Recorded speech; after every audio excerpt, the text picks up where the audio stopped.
The Galactic Council chamber floated in the void between star systems, a massive crystalline structure that sparkled with the light of 1,000 nearby suns. Inside, representatives from every major civilization in the known galaxy gathered around the central platform. The Vorth delegate, a creature made of living shadow and starlight, pulsed with nervous energy as it addressed the assembly. "The reports cannot be true," the Vorth insisted, its voice echoing like cosmic wind. "Humans are myths, stories told to frighten younglings into obedience." Ambassador Crix of the Zalathi Empire clicked his mandibles in agreement. His species had ruled over 17 star systems for 3,000 years, and in all that time, they had never encountered these so-called humans. "We have explored every corner of the galaxy. If humans existed, we would have found them by now." The mechanoids, artificial beings of pure logic and calculation, projected holographic data into the center of the chamber.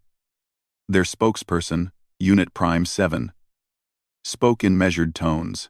"Statistical analysis confirms a 0.003% probability of human existence based on available data. The stories are inconsistent. Some claim humans have only 2 eyes, yet see better than the sight blessed of Andromeda. Others say they heal from wounds that would kill any rational being. These are contradictions. But in the darkest corner of the council chamber, Elder Yothran of the ancient Etherians trembled. Unlike the younger races, the Etherians had memories that stretched back millions of years. They remembered things that others had forgotten. "You dismiss too quickly what you do not understand," Yothran whispered. But his words carried throughout the chamber with unnatural clarity. "My people have kept the old records. We remember when the humans walked among the stars." The chamber erupted in dismissive sounds from 100 different species. The Zalathi ambassador raised a clawed hand for silence. "With respect, Elder, your people also claim to remember when stars were young. We cannot base policy on ancient folklore." Yothran's ethereal form flickered with something that might have been sadness.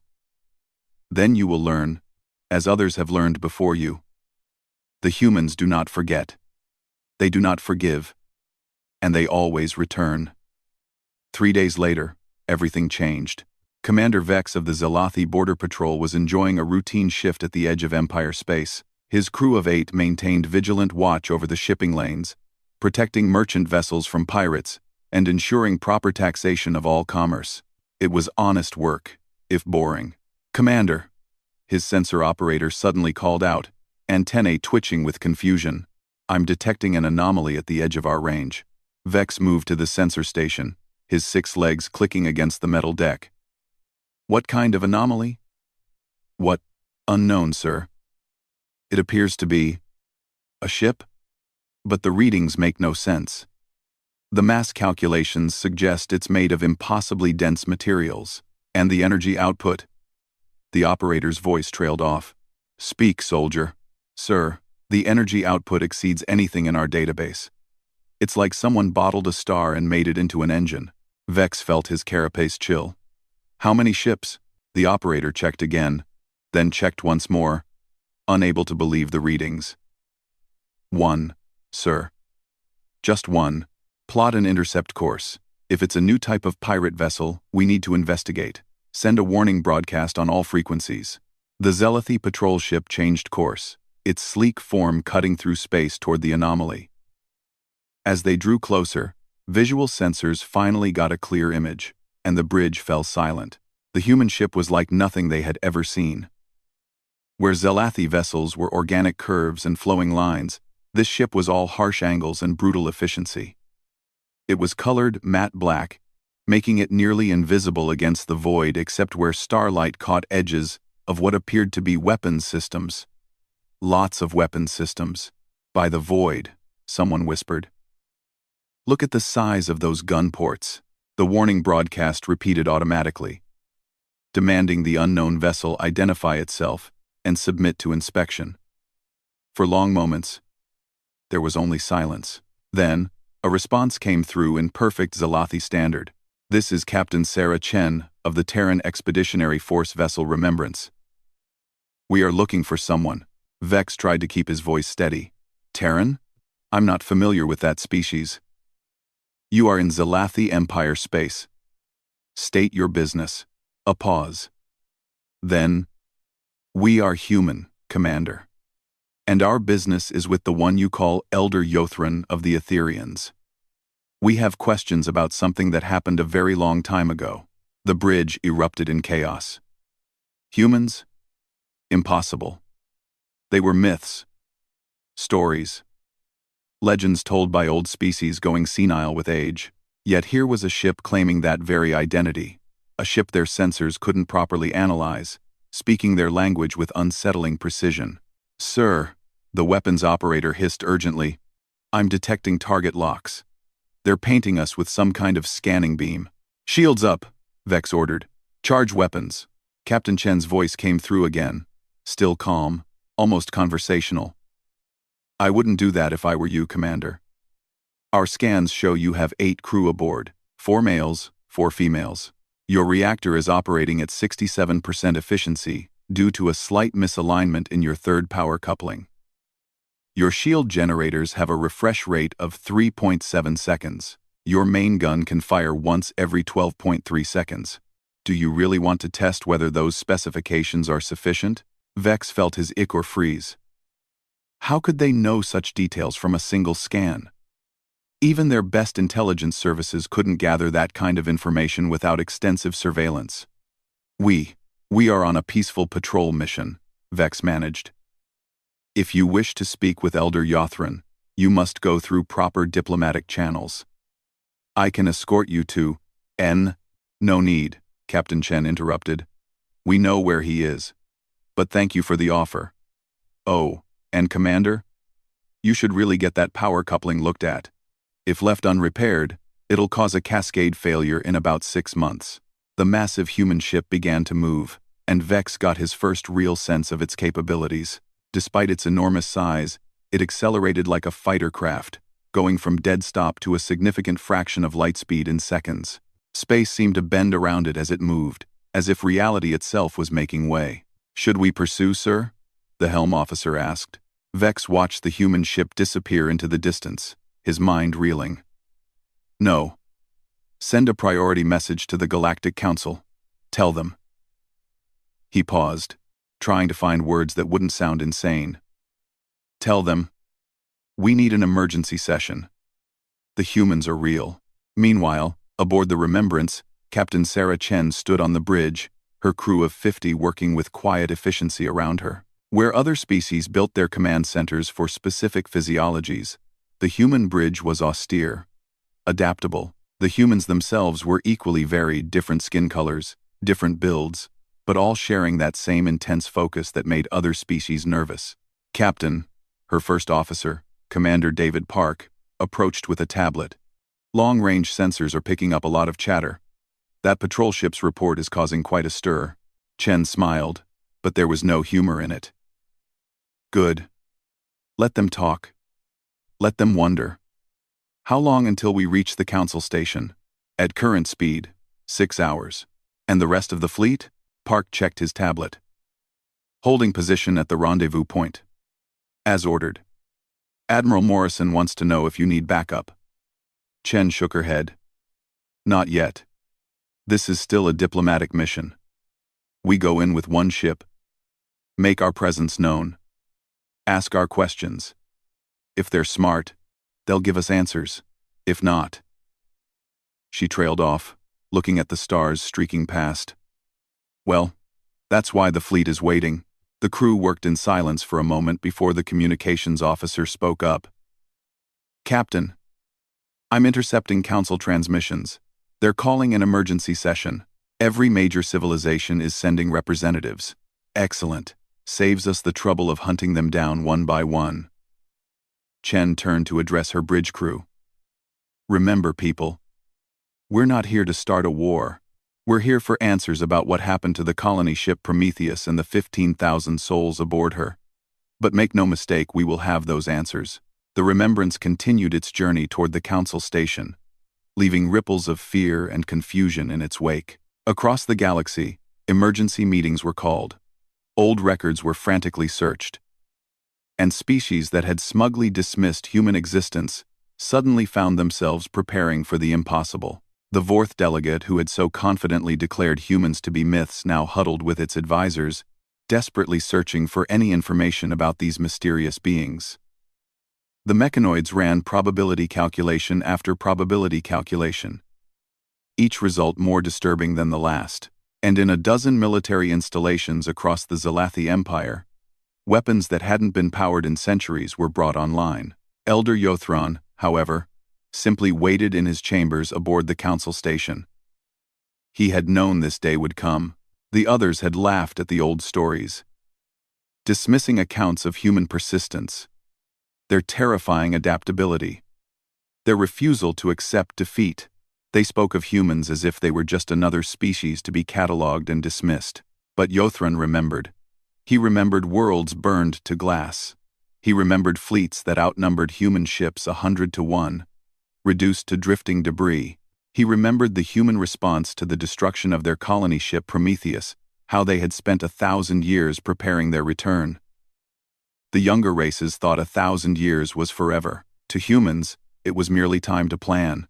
As he waited, Yothron pulled up the old records, the ones written in languages most species had forgotten existed.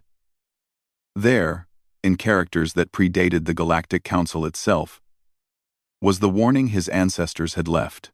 The humans are not gods, but neither are they mortal as others understand mortality. They are something between, something other. When they love with the fire of stars.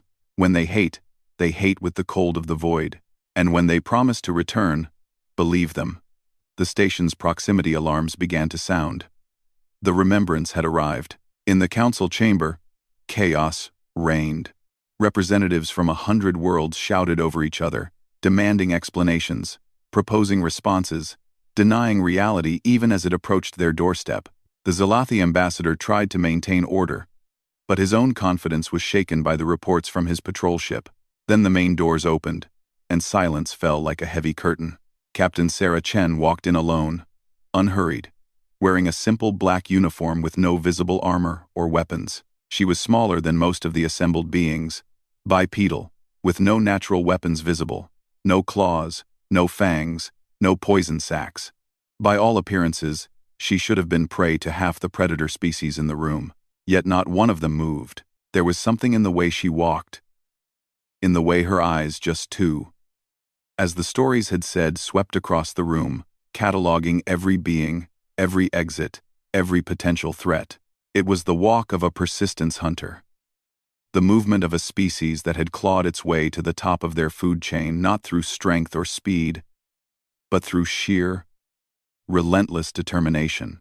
Distinguished members of the Galactic Council, Chen said, her voice carrying clearly without amplification. My name is Captain Sarah Chen of the Terran Expeditionary Force. I am here on behalf of the Human Colonial Union to ask questions about events that occurred 1,137 standard years ago.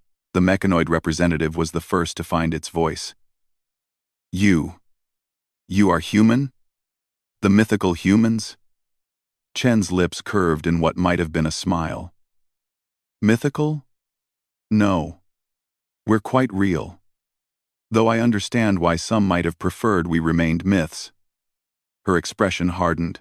1,137 years ago, a human colony ship named Prometheus, carrying 15,000 men, women, and children, entered this region of space.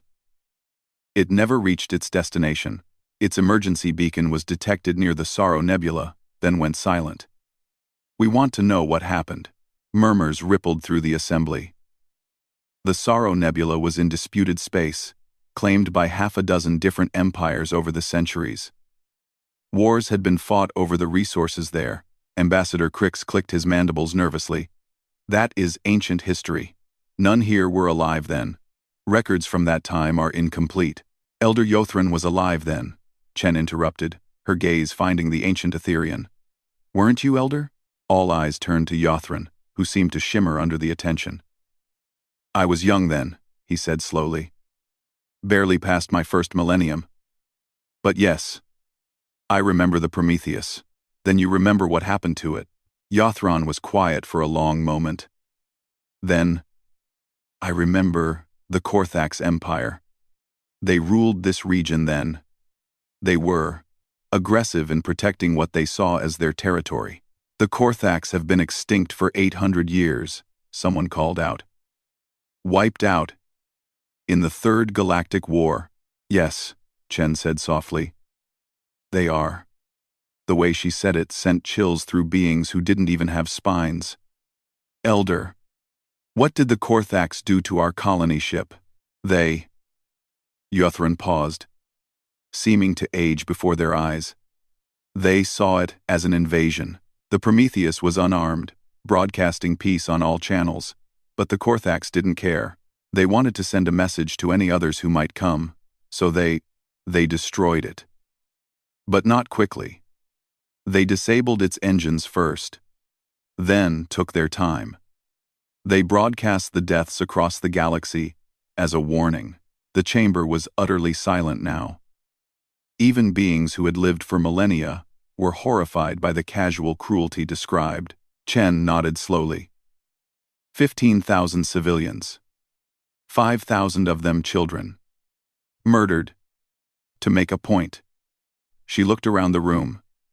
And what did this council do? The council didn't exist then, the Zalathi ambassador said quickly. It was formed specifically to prevent such tragedies. After you divided up Korthax space among yourselves. Chen finished. Yes, we know. We've been watching. We've been learning. We've been preparing. Preparing for what? Someone asked, though they feared the answer. Chen smiled again. And this time, it was definitely not a pleasant expression. The Korthax are gone. So we cannot seek justice from them. But we have questions for those who benefited from their extinction. Questions about who really started the Third Galactic War. Questions about who ensured the Korthax were completely eliminated, down to the last child. You think we? The Vorth delegate couldn't finish the sentence. I think, Chen said carefully, that someone in this room knows more than they're saying. Someone here has records they haven't shared. Someone here profited from both the destruction of our colony and the convenient extinction of the only witnesses. She paused, letting that sink in. We've come a long way for answers, and humans, as you'll learn, can be very patient. The threat was implicit but unmistakable. One ship had arrived, but how many more were out there? What capabilities did they have? What had humanity been doing for the last 1,000 years while the galaxy thought them myths? This is outrageous, the Zalathi ambassador blustered. You come here, making accusations, demanding answers to ancient history. Even if what you say is true, those responsible are long dead. What could you possibly hope to achieve? Chen reached into her uniform and pulled out a small device. When she activated it, a hologram appeared in the center of the chamber. 15,000 names scrolling past, too fast to read individually but slow enough to understand the magnitude. Every name, she said quietly. Every life lost. We remember them all. Their families remember. Their descendants remember. And we've come to ensure the galaxy remembers too. What do you want? Elder Yothran asked, his voice heavy with the weight of ages. Truth, Chen replied simply. Acknowledgement. And assurance that such a thing will never happen again to any species. You see, when the Prometheus was destroyed, humanity made a choice. We could have come in fury then, seeking revenge while the trail was fresh. But we were few. And you were many. So instead, we retreated. We built. We learned. We prepared. She gestured to the stars visible through the chamber's transparent walls. We've spent 1,000 years advancing our technology, growing our numbers, studying every strength and weakness of every species in this galaxy. We know your trade routes, your colonies, your defensive capabilities. We know which of your worlds are vital and which are expendable. We know where you keep your children. The temperature in the room seemed to drop at that last statement. But we didn't come for war, Chen continued. We came for justice. The question is, whether this council is capable of providing it. The silence that followed Captain Chen's words was deafening. Each representative processed the implications differently, some with fear, others with calculation, and a few with something approaching guilt. The mechanoid delegate was the first to respond, its logical processors working overtime to find a solution. Captain Chen, Unit Prime 7, spoke with mechanical precision. Your request for truth and acknowledgement is logical. However, the Korthax Empire's complete extinction prevents direct justice. What specific actions would satisfy humanity's requirements? Before Chen could answer, alarms began blaring throughout the station. The main view screen flickered to life, showing dozens of ships dropping out of hyperspace at the edge of sensor range. But these weren't the elegant vessels of the known species, or the organic constructs of the elder races. These were human ships, each one as angular and purposeful as the Remembrance, but in a bewildering variety of sizes and configurations. Ah, Chen said mildly, checking her wrist device. That would be the rest of the fleet. Right on schedule. Panic rippled through the chamber. The Zalathi ambassador's carapace went pale. You said you came in peace. You said this was a diplomatic mission. It is, Chen assured him. The fleet is simply here to ensure our safety while we talk. Surely you understand the precaution. After all, the last time humans came to this region of space in peace, they were slaughtered. Through the view screen, they watched as human ships continued to arrive. 10 became 50. 50 became 100. 100 became 200. And still they came. Each emergence from hyperspace perfectly coordinated, forming a sphere around the council station at a respectful distance. The Vorth delegate quivered, its shadowy form fluctuating wildly. This is an invasion force. No, Chen corrected. An invasion force would have struck without warning. This is a statement. We want you to understand that humanity is no longer a scattered collection of colony ships hoping for peaceful coexistence. We are organized. We are capable. And we are here to stay. Elder Yothran rose slowly from his position, his ancient form commanding attention. How many humans are there now, Captain? When the Prometheus was destroyed, your species numbered perhaps a few million scattered across distant colonies. Chen met his gaze steadily. Enough, Elder. More than enough. On the bridge of the Remembrance, Commander Park monitored the Council's reaction to their fleet's arrival. The tactical display showed friendly blue dots surrounding the station, while various alien defense fleets scrambled to respond.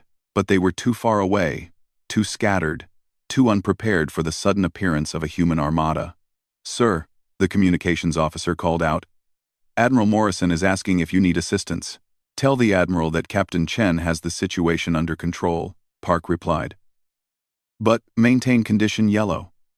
If anyone's stupid enough to fire on our diplomatic party, I want to be ready to respond. The sensor officer, a young woman who'd joined fresh from the Mars Naval Academy, suddenly straightened. Commander, I'm detecting something odd. There's a ship approaching from the far side of the system. It's not matching any known configurations. Park moved to her station, studying the readings. What kind of ship? Unknown, sir. But, she hesitated, then continued. Sir, it's broadcasting an old human emergency code. Really old. First-generation colonial era. Park felt his blood chill. Verify that code. Run it through historical databases. Already done, sir. It's authentic. The code belongs to... Her voice caught. Sir, it's from the Prometheus, back in the council chamber. Chen was explaining humanity's position when her earpiece crackled with an urgent message from the Remembrance. Her expression, which had remained controlled throughout the confrontation, suddenly sharpened. It seems, she said slowly, that this discussion is about to become much more complicated. She touched her earpiece. Remembrance, this is Chen. Confirm your last transmission. The main view screen shifted, showing a ship approaching the station. It was ancient by any standard. Its hull pitted and scarred by over a millennium of travel, but it was undeniably human in origin, bearing the faded markings of the original colonial union. As it drew closer, details became visible, patches of alien technology grafted onto the hull. weapon systems that didn't match any known configuration, engines that seemed to bend physics in ways that made even the advanced council species nervous. "My God," someone whispered, and it took the assembly a moment to realize it had been Chen. The ancient ship transmitted a message, and when it played through the chamber's speakers, the voice was human but changed, carrying harmonics that spoke of alterations both deliberate and forced. "This is Captain Marcus Webb of the colony ship Prometheus. I am all that remains. I have waited so long, so very long. Are you truly here? Are you truly human? Or is this another trick, another torture?" Chen's professional composure cracked slightly. "Captain Webb, this is Captain Sarah Chen of the Terran Expeditionary Force. We are human. We are real. The year is 4,837 by Earth standard. You've been gone for over 1,000 years." A laugh came through the speakers, but it was a broken sound. 1,000 years. Yes, that sounds right. I stopped counting after the first century. The Korthax, they didn't kill us all, you see, not at first. They took some of us. For study, for entertainment. The horror in the room was palpable now. Even species that had thought themselves beyond shock felt the weight of what was being revealed. Webb continued, his voice gaining strength. They kept us in their laboratories, tested us, tried to understand why we wouldn't break, why we kept fighting even when it was hopeless. They didn't understand human stubbornness. They didn't understand that we could adapt, survive, even thrive under conditions that would kill them. "How many?" Chen asked, though she clearly dreaded the answer. "Started with 300. Men, women, children they took from the Prometheus before they destroyed it. By the time I escaped, I was the only one left. But I learned, Captain. Oh, how I learned. I took their technology, their knowledge, their weapons. I've been hunting them ever since." "The Korthax are extinct," Chen said gently. "They have been for 800 years. Another laugh. This one with an edge of madness. "Oh, I know. Who do you think started that process? Who do you think whispered in the right ears, shared the right intelligence, pushed the right buttons? The Third Galactic War didn't start by accident, Captain. It started because a very angry human, with nothing left to lose, decided that the entire Korthax species needed to pay for what they did. The implications hit the assembly like a physical blow. The Third Galactic War had reshaped the political landscape of the galaxy, had led to the formation of the Council itself. To learn it had been orchestrated by a single human seeking vengeance. But I didn't stop with the Korthax, Webb continued. I knew others were complicit. Others who looked the other way. Others who benefited. I've been watching, Captain, waiting, gathering evidence. And now you're here with a fleet, and I can finally finish what I started. Captain Webb, Chen said firmly. Stand down. We're handling this through diplomatic channels. Diplomacy? Webb's voice turned harsh. Did diplomacy save the children they spaced for their amusement? Did diplomacy help when they vivisected pregnant women to understand human reproduction? Did diplomacy matter when they made us fight each other for food while they placed bets? The council chamber erupted. Several delegates tried to leave, only to find the doors sealed. Others demanded explanations, denials, proof. The Zelathi ambassador turned on Elder Yothran. You knew about this. You knew there were survivors, and you said nothing. Yothran's form flickered. I suspected. But by the time I learned the truth, the war had already begun. What was I to do? Reveal that one human had manipulated us all into a conflict that killed trillions? It would have destroyed the fragile peace we built afterward. Chen raised her voice above the chaos. Captain Webb, I need you to transmit all the evidence you've gathered to my ship. Everything about the Prometheus, the survivors, and what happened after. Already done, Webb replied. 1,100 years of data, Captain. Names, dates, secret meetings, hidden bases, co-conspirators. Everything. I particularly recommend you review the files on the Zelathi Empire's mining operations in the Sorrow Nebula. Very profitable, those operations. especially after the Prometheus's debris field was quietly cleared away. Ambassador Crix went very still, his compound eyes fixed on nothing. Chen turned to face him. Ambassador, would you care to comment? The records. That was before my time. But not before your government's time, Chen pointed out. The same government that has grown rich from resources in the exact location where our people died. The same government that helped divide Korthak's territory after the war. Tell me, Ambassador, what percentage of your empire's current wealth can be traced back to profits from the Sorrow Nebula?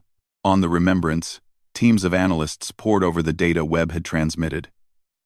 Intelligence officers who had trained for this moment their entire careers finally had the evidence they'd been seeking.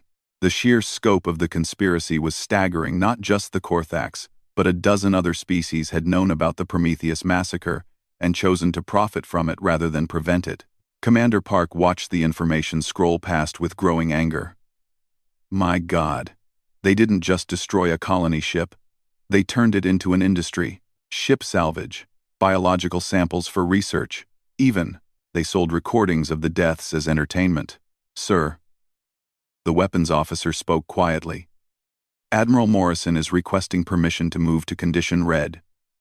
Sir. Park looked at the evidence, thought of 15,000 innocent colonists, thought of Captain Webb alone in the dark for a millennium seeking justice.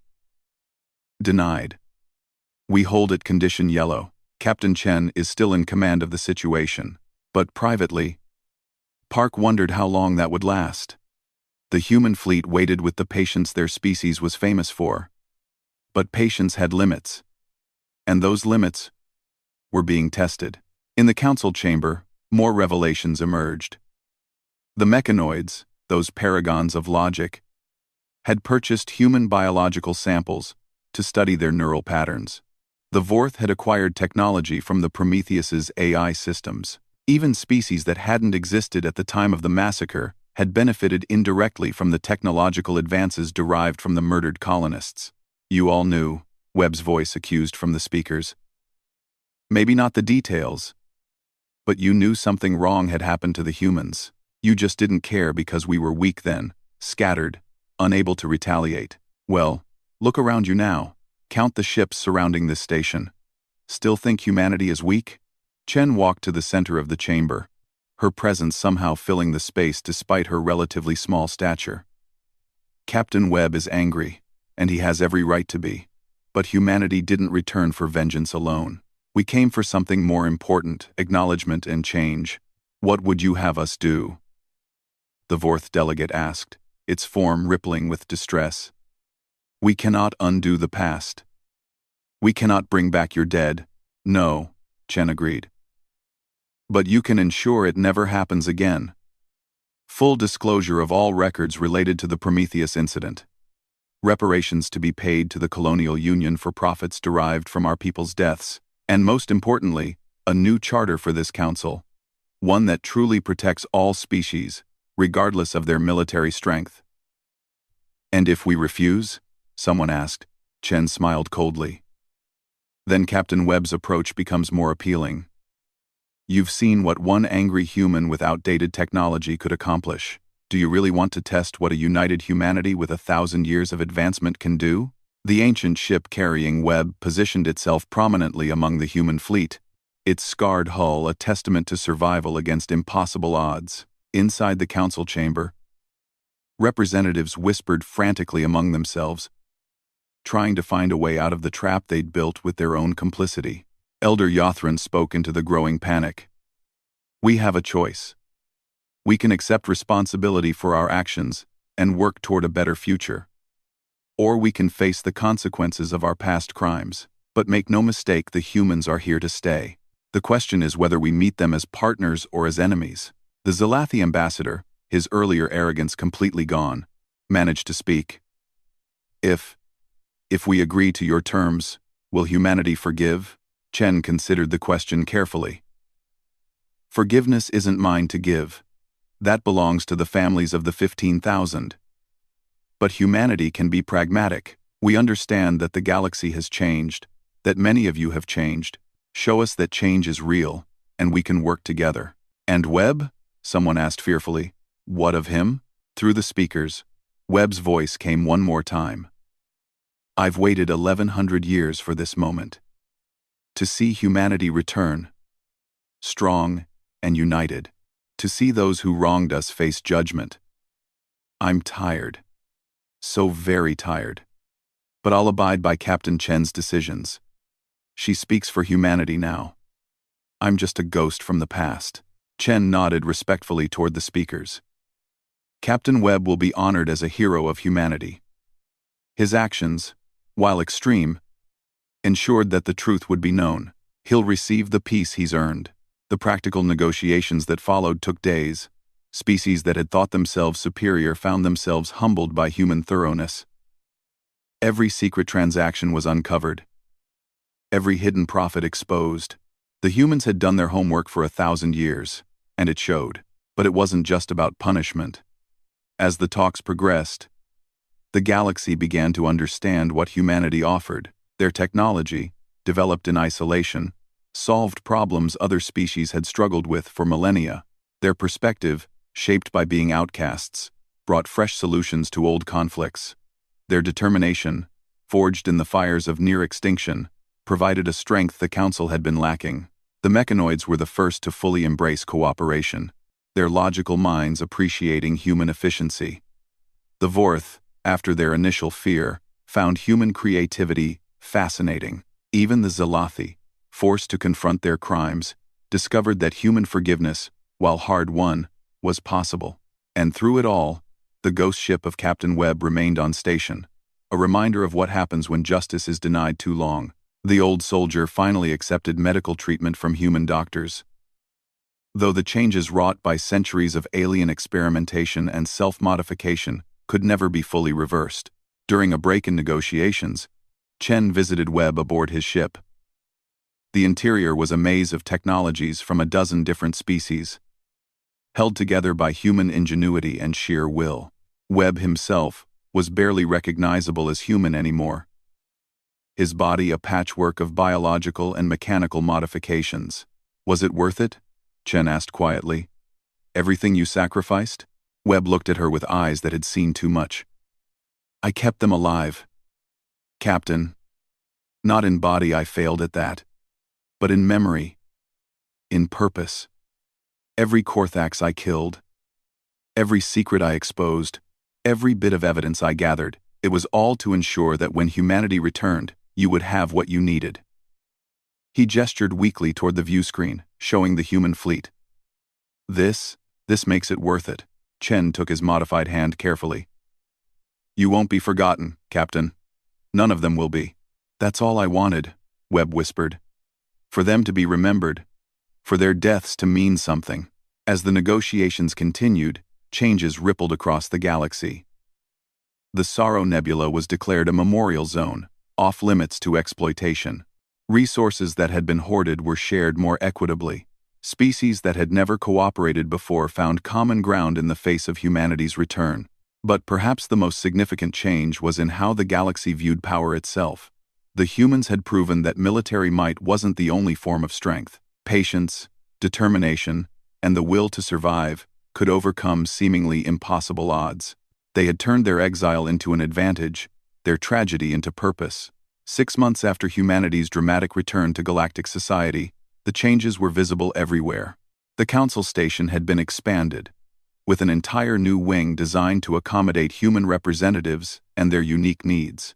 Where once the architecture had catered to specific alien physiologies, now adaptable spaces showed the influence of human pragmatism. Admiral Morrison stood at the observation deck of the newly christened Terra Tower, watching ships come and go from the busy port. Beside her, Ambassador Chen, she'd accepted the promotion reluctantly, reviewed the latest reports on a holographic display.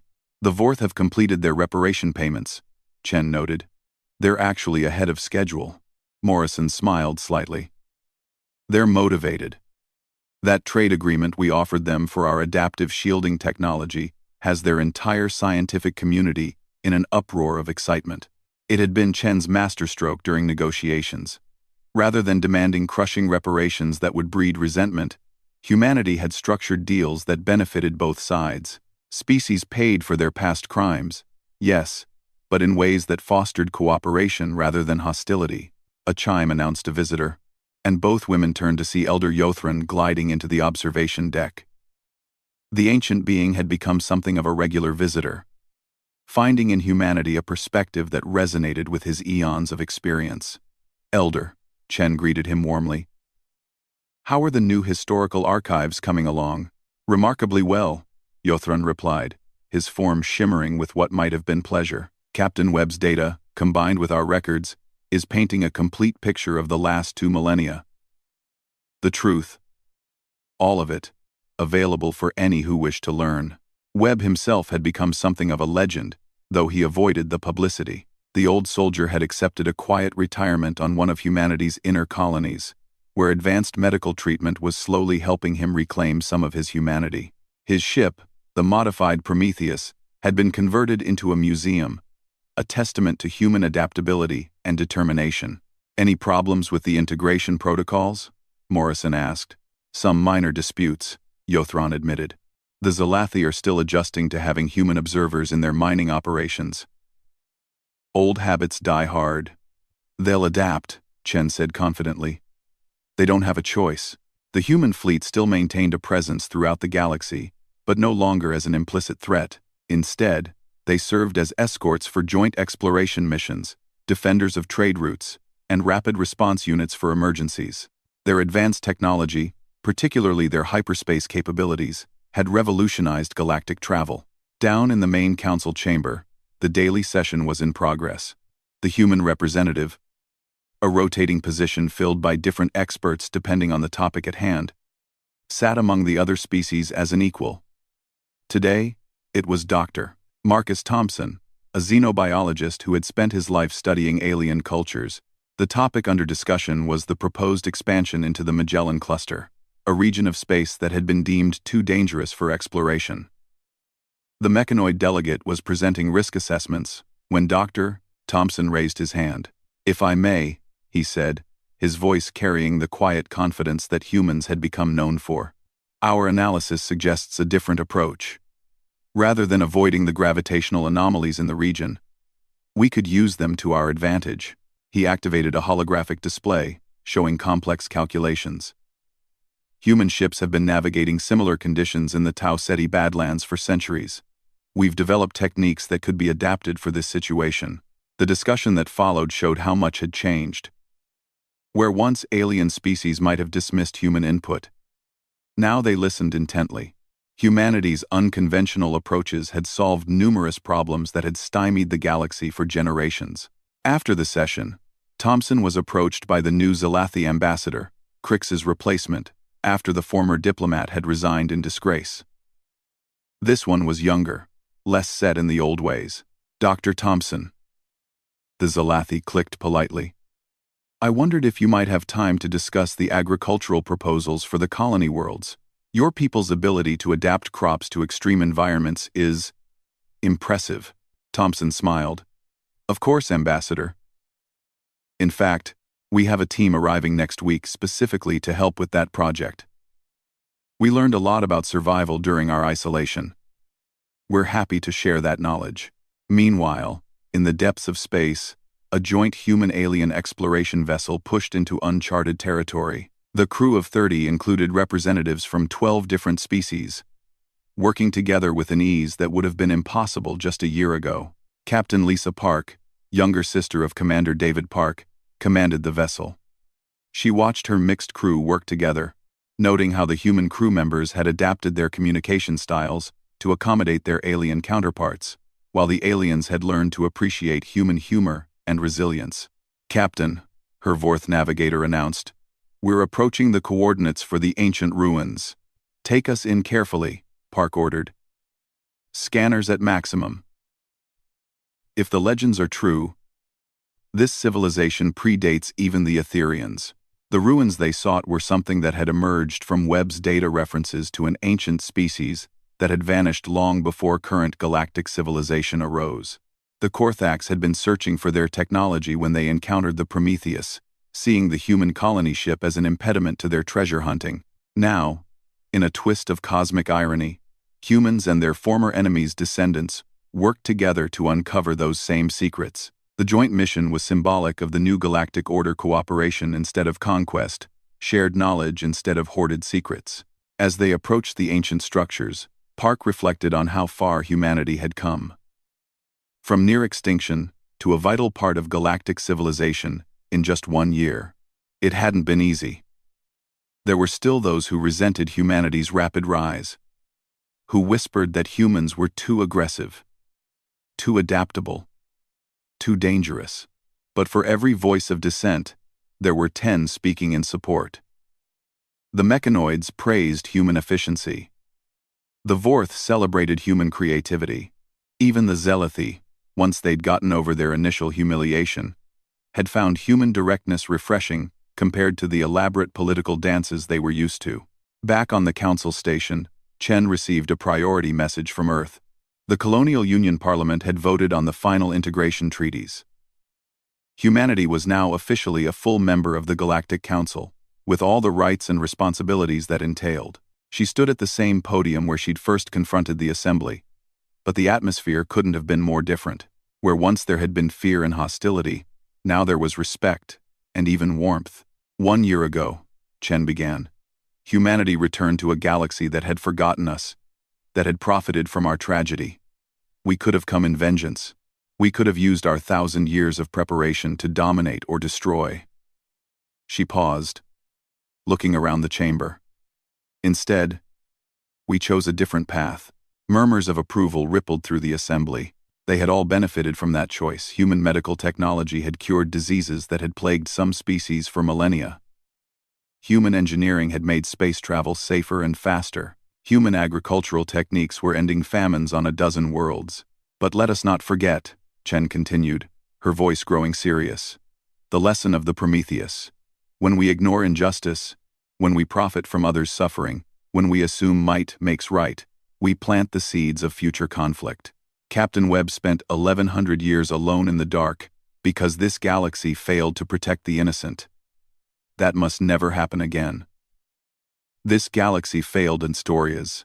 Elder Yothran rose to respond, his ancient voice carrying wisdom earned through eons of existence. Humanity has reminded us of truths we had forgotten. That strength comes in many forms. That patience can overcome power. That justice delayed is not justice denied, merely justice deferred. We pledge that the new Galactic Council will embody these principles.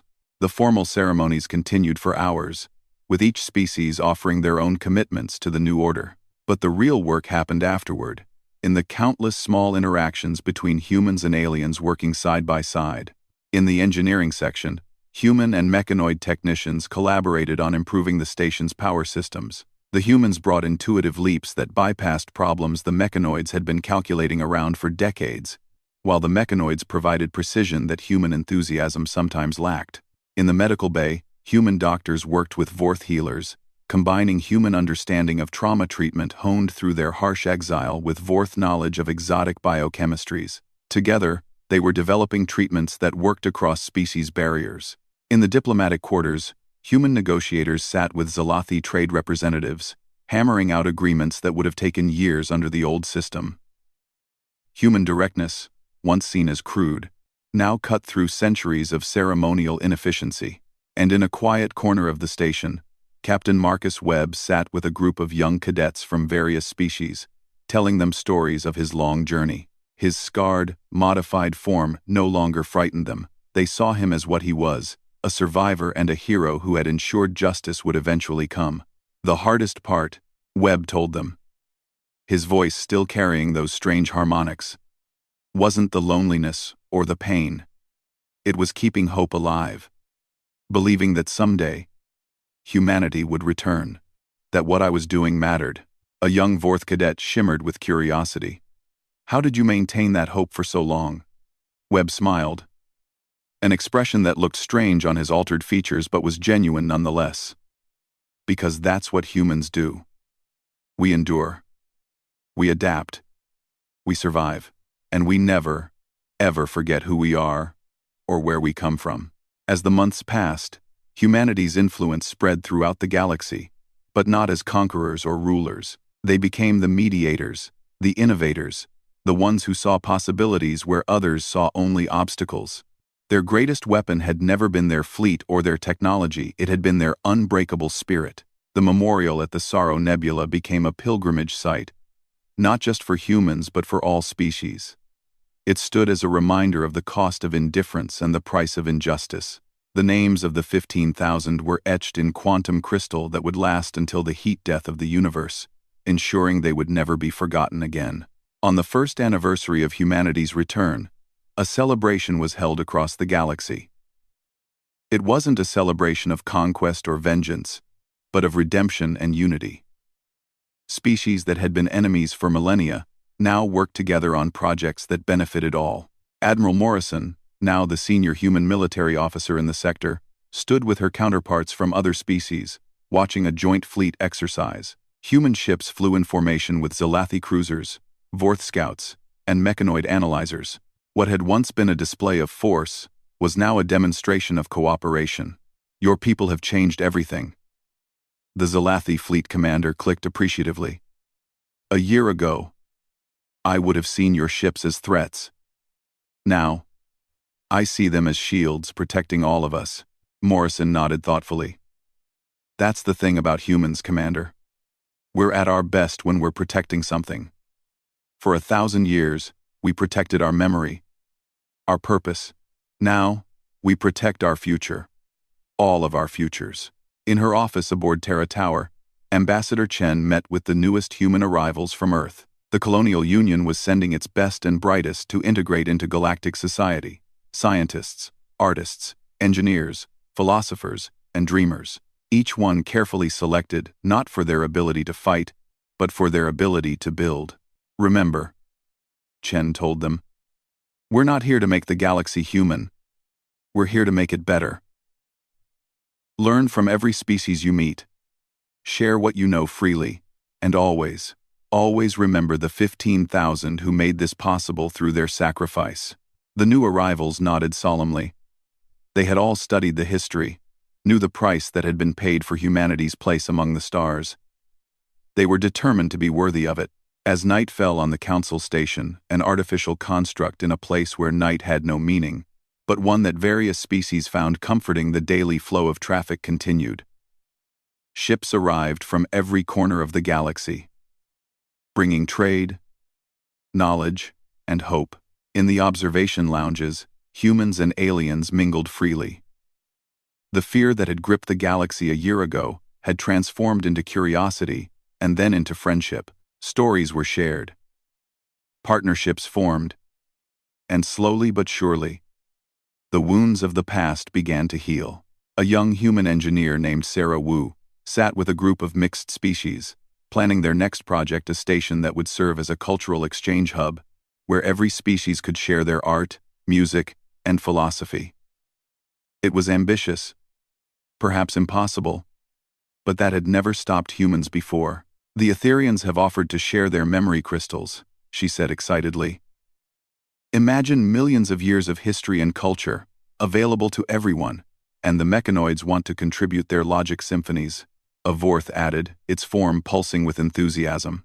Music based on mathematical principles that even non-auditory species can appreciate. What will humanity contribute? Someone asked. Sarah smiled. Our stories. All of them. The good and the bad, the triumphs and the failures.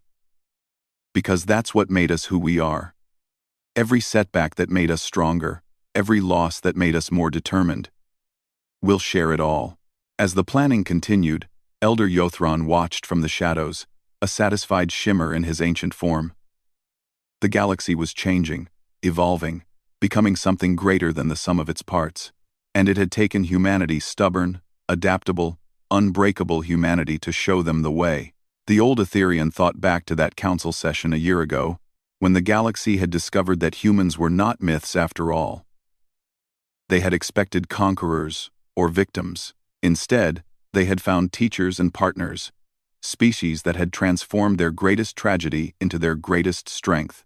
The human fleet still maintained its vigilant watch, and Captain Webb's modified ship still occasionally appeared at the edges of known space, checking on things with the paranoia of someone who had seen the worst the galaxy could offer. But these were precautions now. not preparations for war. Humanity had returned to the stars not with the rage of the wronged, but with the wisdom of survivors. They had built their strength in exile, learned patience in isolation, and discovered that true power came not from the ability to destroy, but from the capacity to endure and overcome. As Ambassador Chen often said in her speeches, we are all citizens of the galaxy now. Human, Vorth, Zelathi, Mechanoid, Etherian. We all share the same stars, the same dreams, the same responsibilities. The Prometheus carried 15,000 souls seeking a new home among the stars. They found something else. They found a purpose that would reshape the galaxy itself. The transformation was far from complete. There were still conflicts to resolve, mistrust to overcome, and wounds that would take generations to fully heal. But for the first time in galactic history, there was a species that understood both the weight of suffering and the power of forgiveness, that had experienced the worst the galaxy could offer and chosen to respond with the best of what they were. Humanity had returned to the stars, no longer as scattered colonists hoping for acceptance, but as equals demanding justice and offering partnership. They had proven that legends could be real, that myths could walk among the stars, and that sometimes the greatest strength was the simple refusal to be forgotten. In the end, the galaxy had not just rediscovered humanity, it had discovered what it meant to be truly civilized. And in the glow of 1,000 stars, the future had never looked brighter.